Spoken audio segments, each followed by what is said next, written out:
বাড়ির গুষ্টি মারি জীবনটা আমার অতিষ্ঠ হয়ে গেল, বাড়িতে একটু শান্তি পাইনি, সকাল সন্ধ্যা খালি এই বালে পড়া মানে। এটা ওই মোড়ু ভাই না, এই মোড়ু ভাই পারবি আমার এই সমাধানটা করে দিতে। না এই বাড়ির আমি অতিষ্ঠ, আমার আর সহ্য হচ্ছে না, হয় মরা লাগবে না হলে গলার দড়ি দেওয়ার অবস্থায়। আসসালামু আলাইকুম মোড়ু ভাই। মোড়ু ভাই ভালো আছেন? ভাই আপনার সাথে আমার একটু কথা ছিল ভাই, আমার খুব প্রয়োজন। ওয়ালাইকুম আসসালাম। ছোটু ভাই ভালো আছো? এদিকে আসো। দুইটা কথা বলার ছিল। কি কথা? কথা হলো যে আমি ভাই বিয়া করব।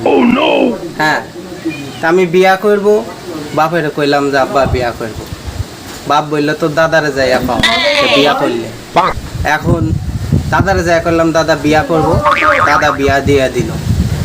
এবার বিয়া কইরা বাসর রাত্রে বউয়ের কাছে গেছি, বউ কয় যে দাদার থেকে অনুমতি নিয়ে। এটা কেমন ধরনের কথা হইলো বলেন তো ভাই? এখন বলেন ভাই কি করবে এই বিষয়টা নিয়ে? মানে সব কিছুতেই খালি দাদারে যায় আঁকাও, দাদারে যায় আঁকাও, দাদারে যায় আঁকাও। কি অত্যাচার আছে বলেন ভাই? আরে তোমার দাদা যে পড়া মানি, সব কিছু করতে হলে তো দাদারে বলাই লাগবে। আর বইয়ের কথা বলছো তো ওটি বলা লাগবে।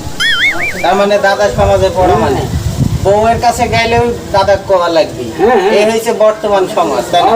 মানে সমাজে পড়া মানে কি কে ওর সাথে বউয়ের কাছে পাঠাই দি ভালো হয় না আপনার মতে?